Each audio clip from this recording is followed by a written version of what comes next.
Welcome back. After discussing why it might be that China, once the wealthiest country in the world, ultimately fell behind, we will next examine why Europe would forge ahead and become so rich and powerful. More precisely, we will be looking at the ultimate origins of the English Industrial Revolution, the key development which would make first England, then Western Europe, and the North Atlantic region of the center of world wealth until quite recently. In trying to answer this important question, we will look at two broad explanations. The first, studied as topic 2 in this course, is that Western Europeans, and the English in particular, became master practitioners of war capitalism and of colonial imperialism, and that this was what enabled them to launch an industrial revolution after 1780. Topic 3 will explore another explanation, which argues for the political origins of the English Industrial Revolution. We will discuss how the previously quite insignificant Western European countries with access to the Atlantic Ocean, namely Portugal, Spain, later the Netherlands, and then France, and then ultimately England, acquired great wealth and power between 1500 and 1800 by exploiting the natural and human resources of the Americas and Africa, as well as by establishing new and very profitable global trade routes to the luxury goods and spices of the eastern half of Eurasia. This process was achieved through what the historian Sven Beckert, that you will read, terms war capitalism, the use of violence, slavery, and armed trade. Let's begin, therefore, by examining the background to Christopher Columbus's so-called discovery of the Americas of 1492, when this Genoese merchant working for the Queen of Spain, searching for a direct route across the Atlantic to China, stumbled upon what would come to be known as the Americas, and inaugurated the golden age of Western European discovery, conquest, and power. But our story begins well before 1492, as decades before Columbus, Portuguese kings, sailors, and merchants had already begun to explore the Atlantic Ocean. Note that no greater contrast could have existed between Portugal, a tiny, sparsely populated, in places semi-arid and poor country of fishermen on the Atlantic, and China on the other extremity of Eurasia, a very rich, very populated giant on the Pacific. Yet the Portuguese would soon come to greatly outdo China's modest degree of control of commerce in the Indian Ocean. Around 1420, the Portuguese began sailing into the Atlantic and southwards along the coast of Western Africa. Why? Well, first, necessity. Portugal was very poor and depended primarily on fishing and trade. These two factors first drove their forays into the Atlantic. Secondly, potential opportunity motivated the Portuguese to further extend the scope of their explorations after 1450. In the 15th century, European access to the spices and luxury goods of the East was becoming increasingly difficult and expensive due to the rise of a potent Muslim Ottoman Empire in the Eastern Mediterranean. The Ottoman state's determination to increase taxes on the transit of Eastern luxury goods through their territories on their way to the markets of Europe threatened to make such goods prohibitively expensive for the Portuguese. Further, the Ottomans were seen as a threat by Christian Europeans on account of their Muslim faith and their control of the Holy Lands of Jerusalem and Palestine. The Ottoman threat motivated the hungry and ambitious Portuguese. What if, reasoned Portuguese rulers, sailors, and merchants, a new passage to the eastern markets of the Indian Ocean could be found by sailing southward in the Atlantic and down the coast of Africa, which was then thought to connect with Asia in some unknown way? If the Portuguese could trade directly with China and other Far Eastern markets, perhaps they might cut out the Muslim Ottomans and Christian Italian middlemen and pocket all the profits when selling these desired goods on European markets. Further, might they not also convert peoples to the Christian faith, another powerful motive for these travels of exploration? Thus, greed, or if you prefer ambition, combined with the will to spread the Christian religion and to counter the Ottomans, led the Portuguese to seek direct routes to the east. Using their knowledge of Atlantic Ocean winds and sea currents, and their superior navigation skills acquired through trial and error practiced over at least 1 century of initial travels into the South Atlantic, the Portuguese inched their way down the west and southern coast of Africa. Over time, whether through negotiation with local rulers or in some cases the use of ruthless, brutal violence, they established fortified trading posts along the coast and in addition discovered and occupied a series of Atlantic island archipelagos such as the Azores, the Madeira, Canary, and Cape Verde Islands in the Atlantic. From humble fishermen, they were soon transformed into full-time, aggressive, and warlike merchant warriors. By 1497, the Portuguese adventurer and merchant Vasco da Gama had circumnavigated the Cape of Good Hope at the tip of Africa, now discovered to be a distinct continent separate from Eurasia, and reached India at Calicut. Huge profits came to the Portuguese in two principal ways that announced the future. First, Portuguese made fabulous amounts of cash trading valued goods out of the many fortified trading posts they established all over Africa, India, China, and what is now Indonesia. Second, they made a killing by establishing slave plantations in the Atlantic islands they had discovered or taken over from native populations. Initially, when native populations were present, they enslaved them. But in uninhabited islands, or after native population died from disease brought by the Portuguese, they used the forced labor of African slaves bought in their African trading posts from powerful African rulers in exchange for European or Asian manufactured goods and metals. At this stage, the principal cash crop of this emerging plantation system or complex established in the North Atlantic islands by the Portuguese was sugar. This crop, known as a cash crop, was extremely profitable. Sugar was then an expensive, rare spice, which European consumers were fast becoming addicted to and craving. By using cheap slaves to grow it in large quantities in the new tropical islands they had seized, Portuguese elites and merchants grew enormously wealthy virtually overnight. A brand new Atlantic cash crop and slave-based economy was pioneered that would prove central over the next 3 centuries in the rise of Western Europe, at the hands first of the Portuguese, but later of other Western Europeans, illustrating the tragic and violent origins of Western Europe's rise to power. Other cash crops, such as tobacco and others, would also bring riches to Europeans. As we will see, ultimately raw cotton, harvested by slaves, would prove indispensable after 1780 for the success of the English Industrial Revolution. As the small, sparsely populated kingdom of Portugal grew rich and into a seafaring empire as early as the 1480s through its ruthless practice of war capitalism, its large neighbor Spain looked on with envy. Enter Christopher Columbus, an enterprising Italian. Columbus had become convinced that there might be a way of reaching China directly by sailing straight and westward across the Atlantic, using the knowledge of its wind and sea currents previously mastered by the Portuguese. Wishing to test this theory and eager to make a lot of money to boot, Columbus first pitched his idea in the 1480s to the King of Portugal, but the latter fatefully declined to sponsor his expedition. Rebuffed, Columbus turned to Queen Isabel of Spain, who agreed, and as every schoolgirl knows, the Spaniards hit the jackpot when Columbus landed on a Caribbean island in 1492, setting the stage for Spain's eventual control of most of what turned out to be the new, hitherto unknown continents of the Americas. The so-called discovery of America set off what historians term the Columbian Exchange. This was a biological exchange between the new world of the Americas and the old world of Afro-Eurasia, involving a two-way transfer of humans, animals, plants, and germs. The Columbian Exchange was highly advantageous to Europeans. They acquired until then unknown and nutritious plants such as squash, potatoes, corn, or maize that would lead to population growth after 1500, not just in Europe, but also in sub-Saharan Africa and the far reaches of Asia, especially China. Conversely, the Columbian Exchange was a disaster for Native American populations. Because of their isolation, they did not have biological immunity to Afro-Eurasian diseases.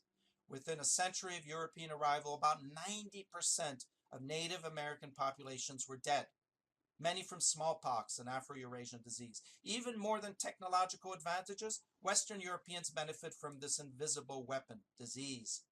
The effects of the Columbian Exchange on sub-Saharan Africans were mixed. The plantation system or complex led to the forced migration of millions of slaves to the Americas. On the other hand, powerful African kingdoms and rulers profited from the Atlantic slave trade, and the new nutritious foods brought from the Americas helped increase the native African population, despite the enormous losses to slaving. Spanish claim to all of the newly discovered American continent set it on a collision course with the Portuguese. Ultimately, the Portuguese agreed in the Treaty of Tordesillas to accept Spanish claims to all of the Americas save Brazil, which the Portuguese began to settle after 1500. And the Spanish agreed to Portuguese control of the newly established trade routes and trading posts in the Old World or Eastern Hemisphere, save the Philippines, which the Spanish took control over for native populations in the later 16th century, fulfilling their original goal of establishing direct trade with China. So in sum, by the second half of the 16th century, Spain and Portugal claimed the Americas and its riches through the establishment of two vast territorial overseas colonial empires, Portugal and Brazil, and Spain everywhere else in the Americas in theory. Further, the Portuguese were present thanks to their trading posts all along the coast of Africa, India, and Indonesia. For the most part, Portuguese presence in Afro-Eurasia, you should note, did not involve control over vast territories as in Brazil, but was rather limited to fortified trading posts due to the fact that local Afro-Eurasian populations and their ruling elites were better able to resist European military power than American natives. And what was new about these Spanish and Portuguese colonial empires compared to the old empires of the agrarian era? First, their immense profitability due to a new alliance between explorers, merchants, and conquerors and their rulers, and the use of war capitalism to trade with and in some cases enslave native populations. We have seen in a previous class that in Ming China after 1430, a decision linked to a traditional suspicion by the Chinese emperors and the non-commercially minded Mandarin class had set limits to merchants' powers and to the decision not to pursue the construction of an overseas empire across the Indian Ocean.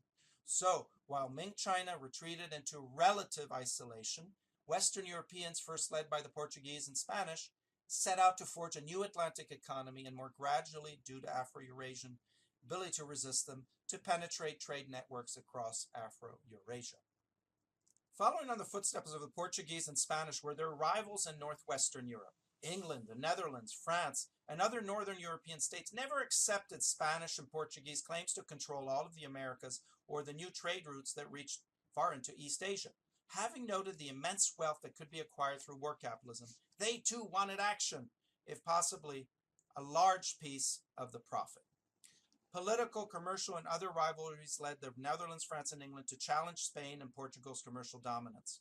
Now, in pursuing the riches of the Americas, both the Dutch and the English, as well as other latecomers to colonial empire building such as the French, were initially forced to explore and eventually occupy lands in the Americas that the Spanish claimed but did not really control, namely most of North America, but also parts of the Caribbean, which, though first occupied by the Spanish, had in many places been neglected and abandoned after the Spanish conquest of Central and South America for far richer territories and precious metals such as Mexico and Peru. The Dutch, likewise, briefly established a trading post in what they named New Amsterdam after their capital, in what is now New York, as well as establishing presences in the Caribbean and northeast coast of South America. The French, for their part, claimed and lightly settled the northernmost part of North America, what is now known as Quebec in Canada. The American lands seized by the Dutch, French, and English did not have silver or other precious metals, which meant that the wealth that the Dutch, French, and English hoped to reap from their new possessions would have to be derived primarily from trade and in tropical areas, cash crop plantations such as sugar and later cotton. Ultimately, by the second half of the 18th century, the English had outmaneuvered and defeated both the Dutch and the French, establishing substantial control over the North American part of the Caribbean, while the Spanish hung on to their core possessions in Central and South America and the Portuguese, Brazil. We should pause here briefly to emphasize the greater economic efficiency of the new types of empires put in place by Western Europeans in the Americas. The colonial empires relative to the earlier form of pre-modern agrarian empires we know as tributary empires. How were the earlier pre-modern tributary empires different and less efficient or profitable than the new colonial empires? Well, tributary empires such as that of Ming China or its successor after the mid-17th century, the Qing Chinese Empire, were content to extract tribute from the smaller countries they dominated. A tribute is a payment in kind or cash which is paid by lesser power to a greater imperial power on a regular basis. For example, the Chinese considered the small country of Vietnam to their south to be part of their tributary empire and therefore demanded regular tributes from the Vietnamese. But these tributes and payments generally were of relatively modest size and often had more of a symbolic than economic significance. Also characteristic of tributary empires was the relative autonomy of lesser powers. Generally speaking, the lesser parts of a tributary empire such as that of the Chinese were allowed to maintain their own rulers and ruling classes. Of course, tributary empires occasionally engaged in looting and massacres to impose their will on lesser powers. But my main point stands. The new types of colonial empires, on the other hand, invented by the Europeans in the Americas, were very different. First of all, colonies in the Americas were placed under the direct control of Europeans, and their populations often replaced with Europeans and their African slaves. Secondly, the whole purpose of European-style colonial imperialism was to extract a maximum amount of resources from their colonies to benefit the core of their empires that were located in Europe. The goal of extraction of resources was behind all the practices of war capitalism: mass plantation slavery, seizure of native lives, lands, and resources, and if necessary, genocide. In other words, profit above all was the driving force of European-style colonial imperialism, whereas the search for prestige and honor were the driving mechanisms underlying the earlier pre-modern traditional tributary form of imperialism. Mercantilism was the economic system associated with the new colonial imperialism which the Europeans practiced overseas. Mercantilism was intended to maximize the profits that would accrue to the center of each colonial empire. In essence, mercantilism entailed forcing colonies to produce only raw materials, such as raw cotton, for example, for the center of each empire, and also forcing colonies to buy expensive manufactured products from the imperial center, from the mother country. This guaranteed, in theory, that money would flow in one direction, from the colonies to the mother country. And flow it did, especially in the English case, establishing it as the richest and most powerful European empire by 1750. But if the English were latecomers to colonial imperialism, why did they go on to prove its most successful practitioner by the 18th century, leaving behind first-comers Spain and Portugal? Though devoid of the rich silver mines of the Spanish in Zacatecas in Mexico or Potosí in Bolivia, by the mid-18th century the English had taken control of most of the Atlantic trade, including the immensely profitable slave trade, and thereby grown to be much more rich and therefore powerful than the first comers to colonial empire building. How can this be? One of the biggest problems for merchant capitalists, explorers and conquerors had always been obtaining access to money to finance their expeditions or other profit-seeking projects. That's why Christopher Columbus had first gone to the King of Portugal, then to the Queen of Spain, in search of financial sponsorship for his proposed transatlantic expedition. In countries such as Spain or Portugal, only rulers had enough money to fund such ventures. This reflected the reality of how capitalism functioned in agrarian pre-modern civilizations. It had always been limited by the following factors. First, the lack of easy access to capital, cash or credit, however you wish to call it. Money and cash were hard to come by. And it was hard to come by because those who had some, rich people, were reluctant to lend it, both because of the risk factor, the danger they would lose their investment, and two, because there were few opportunities to make a killing in traditional agrarian civilizations, where the main economic activity was the growing of food. Now, the discovery of the Americas and of new trade routes to India and China did provide new opportunities for making a lot of money for the Portuguese and Spanish. But still lacking in those countries were efficient ways to raise money and to limit risk. Both of these factors limiting the growth of capitalism were surmounted, however, by the Dutch and then especially English inventions of the joint stock company, as well as the development of banks and insurance companies. These new capitalist instruments proved invaluable in raising funds for explorations and the setting up of new colonies.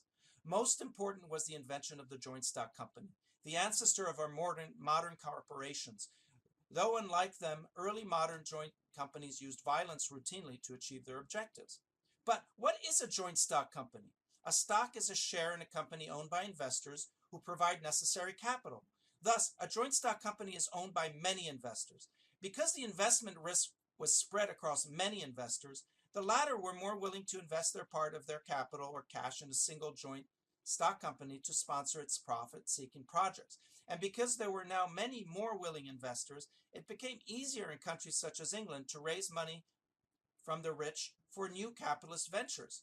No longer would an aspiring conqueror, merchant, or adventurer have to rely for funds on a moody king or queen. Further, accompanying the invention of joint stock companies in the 17th century in England and the Netherlands were the growth of two further instruments of modern capitalism: banks that provided money on loan to investors in exchange for a fee that we call interest, and insurance companies that in exchange for fixed payments guaranteed risky investments should these prove unprofitable. So, to recapitulate, though latecomers in colonial empire building, the Dutch, French, and especially the English soon surpassed in wealth, power both the Portuguese and Spanish. And the most successful of these northwestern European countries would be England by the 18th century. The English, more so than the Spanish and Portuguese, and more So even then the Dutch and French proved masterly in their command of war capitalism, largely thanks to these capitalist financial innovations. Joint stock companies, of which the most famous was the British East India Company, active in the Indian Ocean, as well as banks and insurance companies. In order to further understand what the connection is between war capitalism and the English Industrial Revolution, which begins around 1780, you will now turn to the assigned reading for topic 2, the text by historian Sven Beckert, which was drawn from his book Empire of Cotton.